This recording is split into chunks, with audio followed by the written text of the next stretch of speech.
काही वेळा काय असतं माहिती आहे, एक तुम्हाला एक शेर सांगते जो मी दिल्लीत मागच्या आठवड्यातच शिकले. कुछ तो मजबूरियां रही होंगी, यूं ही कोई बेवफा नहीं होता. आता कुणाची काय मजबुरी आहे मला माहिती नाही. आता पुढच्या आठवड्यासाठी ना अजून शेर आहे, तो पुढच्या आठवड्यात. हा, मराठी ट्रान्सलेट करूया का आपण? तर ते त्या ChatGPT सांग बाबा, 2 मिनिटात करून देईल. इतना धोका खाया और इतना मार लाईफ में खाया ना इमोशनली की आता काय वाटतच नाही, काय आश्चर्यही वाटत नाही. गाडीचा ॲक्सिडेंट एकदा झाला वाईट वाटतं, दुसऱ्यांदा, तिसऱ्यांदा, चौथ्यांदा. आणि मी अपेक्षा करणंच सोडून दिले लोकांकडून. आपण आपलं कर्तव्य करत राहायचं, दुसऱ्याकडून कशाला अपेक्षा करायची. भुजबळ साहेब त्यांचं कुटुंब जेव्हा होतं, मी आर्थर रोड जेल कधी पाहिला? आधी गाडीतूनच पाहायची, नंतर आत जाऊन पाहिला ना.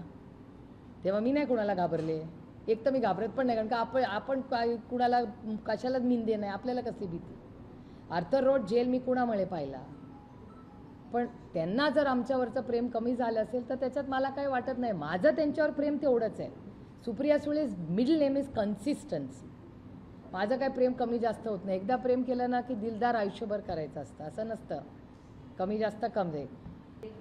हा लोकल ट्रेनचा विषय नाही, हा सगळीकडेच झालेला आहे.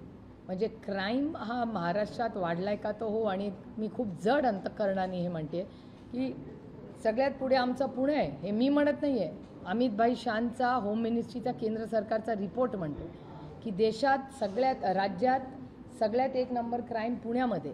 तर क्राईम वाढतो आहे ही चिंताजनक आहे. त्याच्यानंतर बीडमधून एक मोठं सिंडिकेट चालतं, ही एक मोठी बातमी येते. म्हणजे सगळं जे नवीन कल्चर येतं आहे त्या वर्दीच्याबद्दल आम्हाला सार्थ अभिमान आहे. त्या वर्दीची भीतीच राहिली नाही हो. हे दुर्दैव आहे आणि अपयश आहे समाजाचं पण आणि सरकारचं. गृहमंत्र्यांनी याची नैतिक जबाबदारी घ्यावीच लागते.